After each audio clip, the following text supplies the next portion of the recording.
Good morning students. मैं राजेंद्र सिंह आपका स्वागत करता हूं अपने यूट्यूब चैनल में। जैसा कि आपको पता है, इस बारी इकोनॉमिक्स के सिलेबस में काफ़ी चेंजेस हुए हैं। लेकिन इस बारी जो इकोनॉमिक्स के अंदर जो मैथमेटिकल मेथड्स फॉर इकोनॉमिक्स का जो सिलेबस है, बिल्कुल वैसे ही है। लेकिन इसका नाम बदल करके intermediate mathematical methods for economics रख दिया गया है। राइट।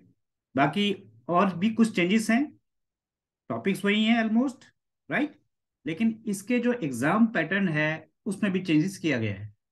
ठीक है स्टूडेंट, चलिए हम देखते हैं कि क्या सिलेबस है 2023 में इकोनॉमिक्स के अंदर जो मैथमेटिकल मेथड्स फॉर इकोनॉमिक्स के लिए, जिसका नाम बदल करके intermediate mathematical methods for economics रख दिया गया है। राइट। तो चलिए देखते हैं सिलेबस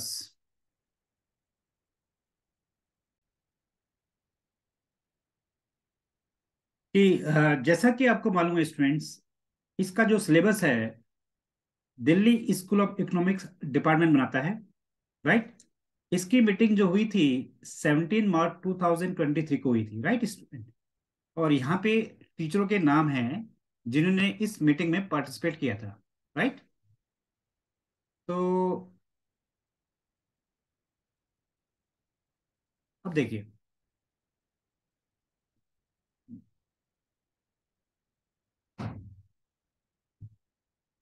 तो देखिए जैसे कि इसमें लिखा गया है स्टूडेंट कि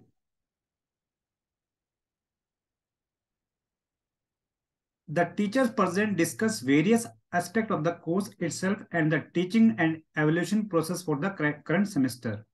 The committee agreed on the following. जो कमेटी बनी थी, तो जिन्होंने टीचर ने जो इसमें मीटिंग में पार्टिसिपेट किया, वो किस बात पे एग्री है? ठीक है। तो इसमें जो रीडिंग रहेगी स्टूडेंट आपकी, वो सिडिस्टर हेमंड की रहेगी। जो आपकी रेफरेंस बुक रहेगी वो सिडिस्टर हेमंड की रहेगी। और प्रैक्टिस करने के लिए आप एक दूसरी बुक भी ले सकते हो, जो है मैथमेटिक्स फॉर इकोनॉमिक्स, जिसके राइटर हैं Michael Hoy, Livernois, McKenna and Rees आर स्टोंगोस्टी। राइट। ये इसके राइटर्स हैं। राइट। तो मेन जो बुक रहेगी आपकी, वो रहेगी आपकी सेडिस्टर हेमंड, जिसके अकॉर्डिंग आपका पूरा सिलेबस आगे बढ़ेगा। लेकिन आप प्रैक्टिस के लिए आप दूसरी बुक भी यूज कर सकते हो, जिसका नाम है मैथमेटिक्स फॉर इकोनॉमिक्स। ठीक है स्टूडेंट। अच्छा, दूसरी बात ये है स्टूडेंट, इसमें एक जो बुक है, जो नई बुक इंट्रोड्यूस की गई है इसमें, linear algebra and its application के लिए। Right. That is by David ले। ये सिर्फ टीचर्स के लिए है। टीचर इसको एज ए रेफरेंस ले सकते हैं, स्टडी कर सकते हैं, मतलब इसी में से आपको पढ़ा सकते हैं कुछ एक्स्ट्रा अगर कुछ पढ़ाना चाहते हैं तो। राइट। लेकिन जो आपकी मेन बुक रहेगी स्टूडेंट, वो रहेगी सिडिस्टर एंड हेमंड की। राइट। अच्छा, तो अब सिलेबस क्या है आपका, देखिए जरा। सिलेबस आपका स्टूडेंट, पहले सिलेबस देख लेते हैं, फिर एग्जाम पैटर्न देख लेते हैं स्टूडेंट।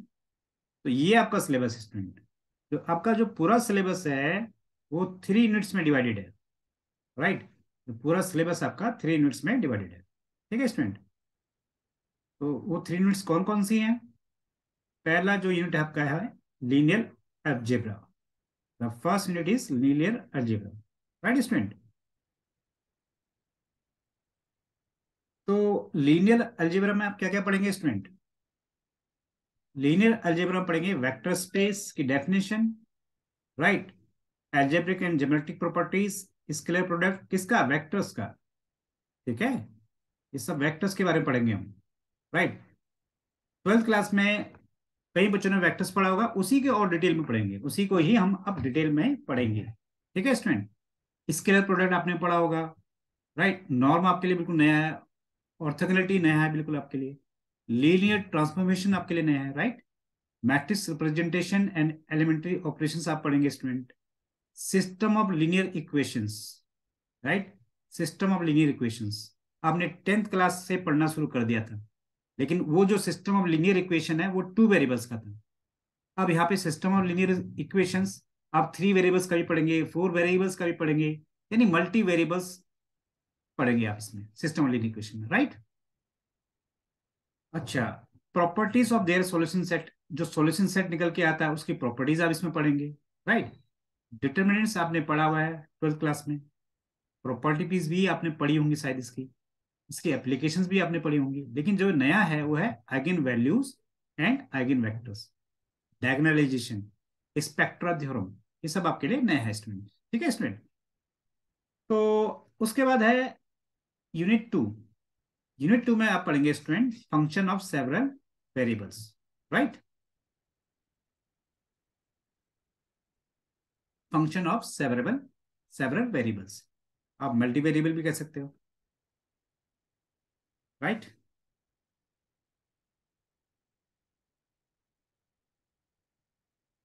आप मल्टी वेरिएबल भी कह सकते हो। तो इसमें क्या पढ़ेंगे स्टूडेंट आप, देखिए फंक्शन ऑफ वन वेरिएबल आप पढ़ चुके हो। फंक्शन ऑफ वन वेरिएबल और फंक्शन ऑफ सेवरल वेरिएबल्स में डिफरेंस क्या है। देखिए स्टूडेंट, कई वेरिएबल्स होते हैं केवल जो एक ही वेरिएबल पे डिपेंड करते हैं, राइट। जैसे जैसे क्या एग्जांपल दिया जाए, जैसे कोई भी आदमी जो है, कोई भी पर्सन, कोई भी इंडिविजुअल जो है, उसका वेट, उसका वेट किस पे डिपेंड करेगा, उसका वेट डिपेंड करेगा उसके खाने पीने के हैबिट्स में, उसके खाने पीने में के हैबिट्स में, अगर उसको कोई बीमारी नहीं है तो, ठीक है। तो जितना ज्यादा वो खाएगा, जितना ज्यादा वो इंडिविजुअल खाएगा, उसका वेट उतना ज्यादा होता जाएगा। Is it clear. अच्छा, ये तो था एग्जांपल वन वेरिएबल का, फंक्शन ऑफ वन वेरिएबल का। यहाँ पे जो वेट है वो केवल एक ही वेरिएबल पर डिपेंड करता है, दैट इज के खाने पीने के हैबिट्स में, राइट। अब अच्छा, अब मैं अगर मल्टी वेरिएबल की बात करूं, किसी भी कोई भी इंडिविजुअल जो है, कोई भी इंडिविजुअल, उसका जो फिटनेस है, उसका फिटनेस किस पे डिपेंड करेगा, उसका जो फिटनेस है डिपेंड करेगा उसके फूड हैबिट्स पे, राइट।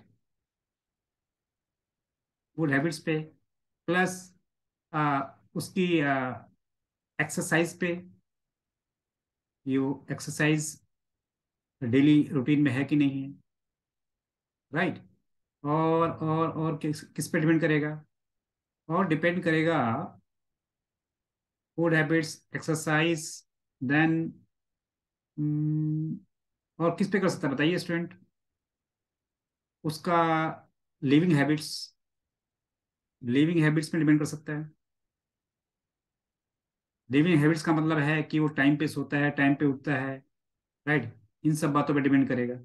ठीक है स्टूडेंट। तो यहाँ पे जो कोई भी इंडिविजुअल है, उसकी जो फिटनेस है उस पे, यहाँ पे देखिए मैंने तीन वेरिएबल्स का एग्जांपल दिया है।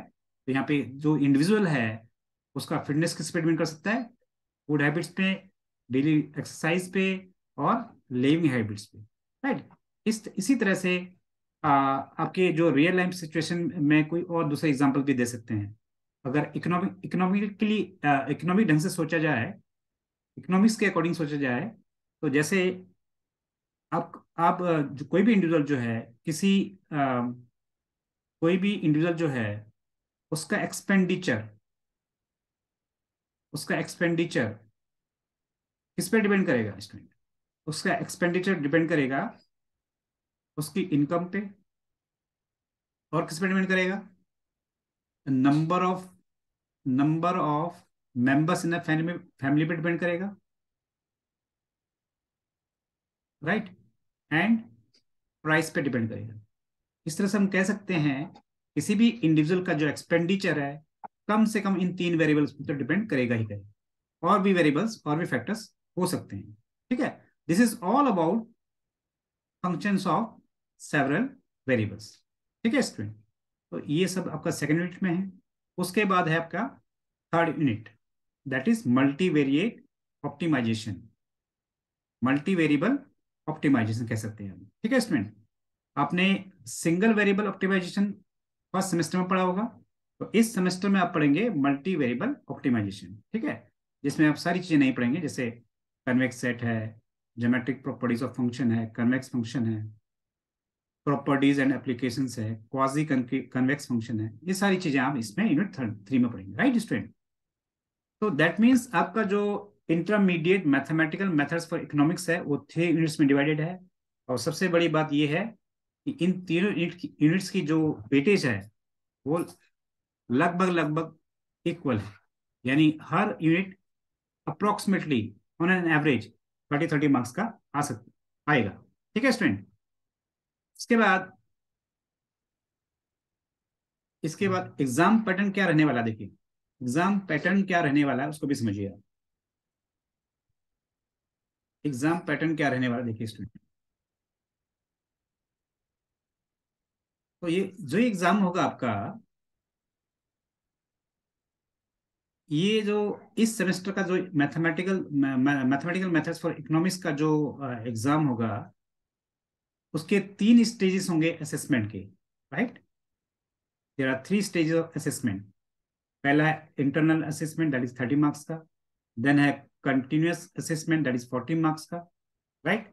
देन एंड सेमेस्टर में जो आपका रिटन एग्जाम होगा, that is of 90 marks. Right. That means 30 + 40 70 marks plus 90 marks, that is 160 marks. Right. तो इसका मतलब स्टूडेंट ये है कि जो 70 मार्क्स है, जो आपके डिपेंड करेगा आपके जो क्लास टेस्ट होंगे, राइट, जो असाइनमेंट आपको प्रोवाइड किया जाएगा, जो आपकी अटेंडेंस होगी, उस पर डिपेंड करेगा ये 70 मार्क्स। इसका मतलब बहुत ज्यादा वेटेज दे रखा है आपको इस बारी, यानी लगभग 50% से कुछ कम आपको वेटेज दिया गया है इंटरनल एंड कंटिन्यूस असेसमेंट के लिए। राइट। तो इसलिए आपको क्लासेस को रेगुलर अटेंड करना है, बहुत ध्यान से अटेंड करना है। जो आपके क्लास टेस्ट होंगे उनमें भी आपको अच्छा परफॉर्म करना है। राइट। टीचर के सामने आपके जो प्रेस्टीज है वो अच्छी होनी चाहिए। राइट। अदरवाइज आप इस 70 मार्क्स को लूज कर सकते हो। ठीक है स्टूडेंट। इसका मतलब ये है आपको रिटर्न यानी जो फाइनल में जो एग्जाम होगा, एंड सेमेस्टर एग्जाम जो होगा, उसमें तो ध्यान देना ही देना है, और क्लास में भी आपको अपना ध्यान रखना है। ठीक है स्टूडेंट। तो दिस इज द नाउ जो एंड सेमेस्टर में जो एग्जाम होगा उसका एग्जाम पैटर्न क्या होगा देखिए। उसका एग्जाम पैटर्न क्या स्टूडेंट होगा देखिए। आपका जो ये intermediate mathematical methods for economics का जो एंड सेमेस्टर एग्जाम होगा, वो आपके 3 पार्ट्स में डिवाइडेड है। 3 पार्ट्स में, राइट। जो फर्स्ट पार्ट ए है वो 40 मार्क्स का होगा, जो पार्ट बी है वो 30 मार्क्स का होगा, और जो पार्ट सी है वो 20 मार्क्स का होगा। ठीक है स्टूडेंट। हो सकता है कि जो जैसे पार्ट ए में है 5 क्वेश्चन आपको करने हैं, तो ये हो सकता है कि आपको कोई आपको 8 क्वेश्चन दे दे, कह दे कि आपको you have to do 5 question out of 8। Right, that means आपको चॉइस दे सकता है। Right, that means you have it is given that you have to solve 5 question out of 8 question. Right. और इंटरनल चॉइस भी हो सकती है student, internal choice. तो ये ऐसा कुछ डिस्क्राइब नहीं किया गया सिलेबस में, तो पॉसिबिलिटी है। ठीक है। इसी तरह जैसे पार्ट बी है, पार्ट बी में आपको 3 क्वेश्चन तो करना ही करने हैं, लेकिन हो सकता है कि आपको इसमें पार्ट बी में आपको 5 क्वेश्चन दे रखे हो, एंड आपको कहा जाए you have to do 3 questions out of 5 questions. That means you have to given choice. Okay. Similarly for part C, right? So this is the exam pattern, right? तो जो part A में जो question होंगे 5 question you have to do, and each question is of 8 marks, that is why it is of 40 marks. Similarly in the part B you have to do 3 questions, and each question is of 10 marks, right? And in the part C, you have to do 2 questions, and each question is of 10 marks. So this is all about the syllabus, right? Now जो मैं first unit शुरू करूंगा सबसे पहले, unit first, that is of linear algebra. Right. थोड़ा सा मैं बताऊंगा कि मैं किस तरह से सिलेबस को आगे बढ़ाऊंगा। तो जो फर्स्ट यूनिट है उसके जो सिलेबस को है एक बार फिर से डिस्क्राइब कर लेते हैं स्टूडेंट, जिस तरह से मैं इस सिलेबस को आगे बढ़ाऊंगा। राइट।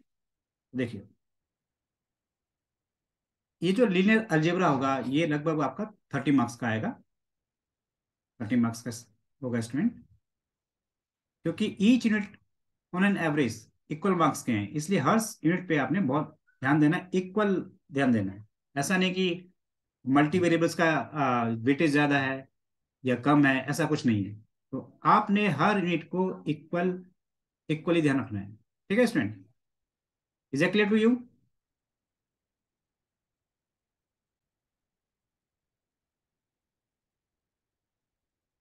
तो यहाँ पे देखिए लीनियर अलजेब्रा में हम पढ़ेंगे student system of linear equations, vectors, then geometric interpretation of vectors. Right. उसके बाद scalar product, lines and planes, matrix and matrix operations, matrix multiplication and rules, then transpose of matrix, right, ये सब आपने 12th class में पढ़ा होगा, right. Then determinants of order 2 and 3 and n order, right. Basic rules for determinants, ये भी आपने शायद 12th क्लास में पढ़ा होगा. Then expansion by cofactors, right. उसके बाद है आपका inverse of a matrix, general formula, Cramer's rule. ये क्रैमर्स रूल आपके लिए नया होगा स्टूडेंट. उसके बाद आप पढ़ेंगे linear combination of vectors, right. ये जो पूरा सेक्शन है स्टूडेंट, ये पूरा जो सेक्शन नीचे का सेक्शन है, ये सब आपके लिए नया होगा स्टूडेंट. मैं इसको मार्क कर दूं जरा, राइट. तो ये जो पोर्शन है स्टूडेंट, ये सारा पोर्शन आपके लिए बिल्कुल नया होगा, राइट. तो this is why it is written further topics in linear algebra, right. इसमें आप पढ़ेंगे linear dependent independent vectors, rank of a matrix, results of linear system of equations, eigenvalues and eigenvectors, similar matrix and diagonalization, spectral theorem for symmetric matrix, right. This is all about the syllabus that comes in the category of linear algebra, right. तो next class में हम शुरू करेंगे student linear algebra, right. तो ये मैंने आपको linear algebra का पूरा सिलेबस बता दिया है. तो इसी को हम फर्स्ट यूनिट को हम स्टार्ट करने जा रहे हैं अगली क्लास में, ठीक है. I hope you like my video, right. अब राजेंद्र सिंह को आगे दीजिए, अगली क्लास में फिर मिलते हैं, ठीक है स्टूडेंट.